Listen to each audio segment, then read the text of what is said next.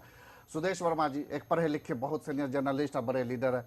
अगर ये हमको एक बार दो बार या एक बार ही सिर्फ कह दे कि मुफ्ती साहब आपके चेहरे पर धूल है, तो मैं इसको हल्के से नहीं लूंगा, बल्कि मैं आईना देखने की कोशिश करूंगा कि भाई कहाँ उसको साफ करने की, करूंगा कि नहीं करूंगा। बिल्कुल साफ उसी करेंगे। तरीके से अगर लेकिन- एक पढ़ा लिखा लेकिन समझदार facts तो आदमी, रखेंगे ना, एक facts तो मतलब रखेंगे। आमिर खान जैसा आदमी शेर अगर वो issues में कहता है सच कि बात- भाई यहाँ पर facts अगर कोई तो ऐसी रखेंगे। चीज है बात तो हम अपने मान अंदर झांकने की कोशिश एक क्यों नहीं चीज- कर रहे हैं? एक चीज हम वैसे अपने अंदर क्लियर कर देखने ले, की कोशिश एक नहीं चीज कर आप रहे लोग हैं। क्लियर कर ले सच कि बात बहुत मान सारे साहब, यहाँ ये पे लावणी कांग्रेस- सुनिए। कासिम साहब हो गए या अजय वर्मा जी हो गए, एक चीज क्लियर कर ले कि प्रधानमंत्री नरेंद्र मोदी ने एक सेकंड, अरे सुरेश शर्मा जी इनको क्लियर कर लेने दीजिए कि प्रधानमंत्री ने इंटॉलरेंस पर बयान दिया है, ना कि आमिर खान पर कोई बयान दिया है। सिंगापुर में जो हुआ है, अब बार मोदी को आमिर खान से आप जो जोड़ रहे हैं तो उन्होंने इंटॉलरेंस पर बात दिया है। मैं बता राजवीर देखिए साहब ने मुझसे कुछ देखिए हमारा हाँ बताइए, आप ही तो बताइए, बताएंगे। बताइए सुरेश जी। देखिए, आप एक बात बताइए कि आपको भी गांव के बारे में पता?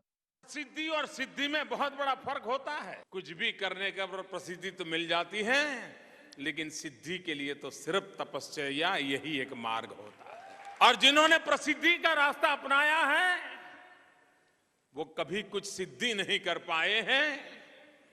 कुछ पल तक, कुछ समय तक सुर्खियों में जगह बना सकते हैं, लेकिन धरती पर बदलाव नहीं ला सकते हैं।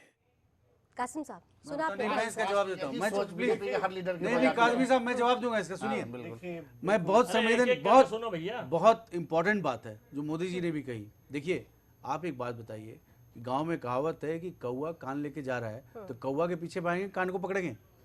मैं हमेशा फैक्ट्स की बात क्यों करता हूँ, फैक्ट्स के Facts साथ नहीं आता होते हैं, हूँ। हाँ। और सुनिए, मोदी जी ने जो आज बात बोली है, हमारे प्रधानमंत्री हैं, इनके भी हैं, बीजेपी के प्रधानमंत्री नहीं है। देश के प्रधानमंत्री हैं। इतना संवेदनशीलता वाली बात है कि अगर देश को बदलना है तो सबको समझना होगा कि क्या करना है। एक तरफ आपका प्रधानमंत्री जाके देश की नई छवि प्रस्तुत करने की कोशिश कर रहा है जिससे इन्वेस्टमेंट आए, डेवलपमेंट हो, और दूसरी तरफ हम क्या कर रहे हैं, हम भी उसमें हो मुद्गल सकते साहब कुछ हैं कहना आपके चाह रहे हैं, साथ। बहुत हम देर क्या से। कर रहे मुद्गल हैं, साहब। ये सोचने की बात है काजमी आज के साहब, वही सोच ये जो है, सोचने की आपके बात सारे है। लीडर की सिवा वजह है। विदेश और घूमने यहाँ के आमिर खान जी का, झूठे आमिर खान वादे जी का यहाँ करने के प्रॉब्लम है। कौन सी सारे गड़बड़ी लीडर आई है, विजय कौन सी मुद्गल फंडिंग आ गई है, आमिर खान जी कौन को सा सोचना व्यापार आ चाहिए। गया है। सुन ले आप ये तो वही कांग्रेस सोच सबकी हो जाए कांग्रेस तब तो। कांग्रेस तो एक ही राह पर आप कुछ और विजेंद्र आपने जी, देखिए 50 विजेंद्र जी, आप बोलिए, साहित्यकार आप इसमें बोलिए, खत्म आप की बोलिए, बात कर विजेंद्र रहे जी, आप हैं, 50 60 साहित्यकार लोगों ने एक ये मिनट देश कांग्रेस के की तो बात ही माहौल के छोड़िए, लिए मोदी जी को अपोज देखिए, करते हैं। और रहा एक सवाल आप ये एक आम है नागरिक हैं, एक सेकंड। आप एक आम ये नागरिक हैं देशों काजमी में साहब, प्रायोजित- आपको सच बात बोलनी ये चाहिए। विदेशों में प्रायोजित आप कार्यक्रम बोलेंगे तो लोग सुनेंगे। और अब ये सूट वूट वाले पहले आमिर खान साहब हो सकता है गलत बोल गए हो। पॉलिटिसाइज करना बहुत आसान होता है। जी, अजय वर्मा जी, साहब हो सकता है गलत बोल गए हो, किसी भी कांग्रेस हो किसी सकता है गरीब लगा के हो। साथ सेल्फी विजेंद्र लेके मैं मुद्गल गलत जी, बोल गया हूँ, कोई अभी दिक्कत किसी नहीं है। विद्यार्थी हम के लोग तो साथ- सही राजू बोल जी और सुदेश शर्मा जी, प्रधानमंत्री जो बात कर रहे हैं वो तो मुद्गल जी भी कुछ कहना और चाह किसी रहे हैं। बात सुनी सभी जा रही है और किसी की बात सुनना आज के वही बात, तानाशाही आपके सारे लीडर का वही जहन लोकतंत्र बन में जाता है। काश तानाशाही कि सभी ने एक नया दूसरे एक की बात तानाशाही सुनी वादा होती, काश कि लोग ये समझ जाते कि आमिर खान की इस बयान से देश में एकता नहीं होगी, एकता टूटेगी। लेकिन अफसोस हो रहा है कि मुझे इस डिबेट को, या मुझे अब सब अब खत्म करना पड़ रहा है, माफी चाहती हूँ मैं। डिबेट सबमिट करने का टाइम हो गया। Sorry sir, sorry sorry sir. ठीक है सुदेश जी, किस नेता ने, प्रधानमंत्री ने कितनी बार बोला, हमारे अध्यक्ष ने कितनी बार बोला, हमारे सारे स्पोक्स पर्सन, सारे मंत्री ने बोला, उसके बाद भी आप कुछ लोगों ने कुछ किया, उस पर हमको सवाल सीधा सीधा था। ये इस तो देश नाइंसाफी के है। कलाकार को देश की जनता दिल में बैठाती है। एक कलाकार अगर ये बात कहता है तो उसे फैक्ट्स के साथ बातें रखनी चाहिए। आमिर खान अगर ये बयान देते हैं तो आमिर खान को उसकी वजह भी बतानी होगी। बहरहाल बहुत बहुत धन्यवाद आप सभी मेहमानों का। मुझे इस डिबेट को यहीं समाप्त करना पड़ेगा, टाइम खत्म हो रहा है। बात मुद्दे की मैं आज बस इतना ही, फिर हाजिर होंगे नए मुद्दे के साथ। तब तक के लिए जय हिंद।